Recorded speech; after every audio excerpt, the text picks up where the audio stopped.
Welcome to week 18, 19, 20, and 21 of dollar cost averaging $10,000 in the bear market. Hello everybody, my name is Sanad. Welcome to another episode.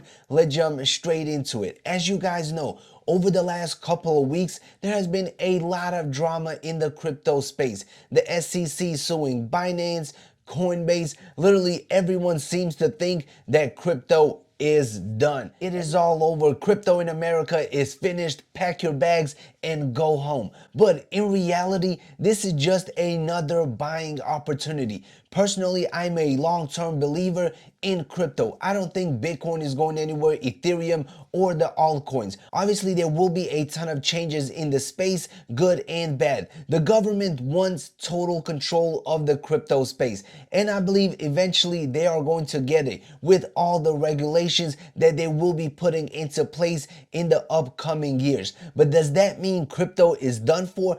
I don't think so. But for them to do that, they need to control how the money flows in and out of the crypto space. That is why they are suing Coinbase, Binance, and pretty much every other exchange and every other big project in the space. If they gain control of the money coming into crypto and the money getting out, they'll pretty much control everything.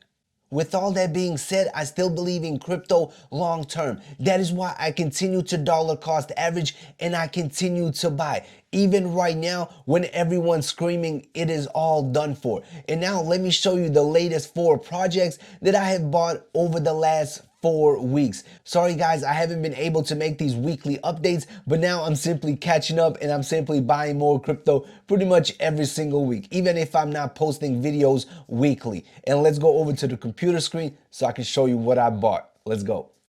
All right, so now we are inside of the spreadsheet. As you can see, I started out with $10,000. Right now I have $6,655 left, but this will be a lot lower once I put in the figures for the last 4 weeks. And as you can see, this is the weekly budget of $192, and these are the projects that I have purchased so far. Matic, Pendle, Cardano, Hello, flashstake, Polkadot, CeeLo Finance, Cadena, and KDEX. Some of these projects are doing good, others are pretty much flat, and others are trending even lower. But my plan is to simply hold for the entire year, and then when the bull market returns, hopefully these projects will make me a decent amount of money. And when we go down, you will see the breakdown by every single week. And now let me show you what I bought for week 18 through 21. So I pretty much doubled down on the low cap gems that I have been purchasing so far. I ended up purchasing another $200 worth of Pendle,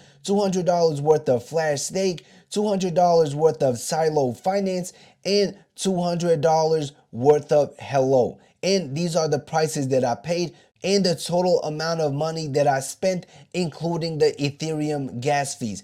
As you guys know, when the market is trending lower and no one is buying, everyone is watching from the sidelines, the Ethereum gas fees go down a big time. And right now, especially on the weekends, it is a great time to buy some projects, especially if they are on the Ethereum blockchain and you don't want to spend a ton of money on fees. That is why I'm taking advantage of these opportunities. So I was able to get 383 extra Pendle, 5,504 extra Hello, 1,294 extra flashstake, and 4,035 extra CeeLo tokens. And these are the new total amounts that I have of each of these tokens. As you can see, I'm sticking to my dollar cost average strategy and I'm buying even when the market is going lower. Obviously, when we are experiencing this type of volatility in the crypto space, the safest assets are Bitcoin and Ethereum. But that does not mean I'm counting out all the altcoins. I'm taking on extra risk by investing in these altcoins,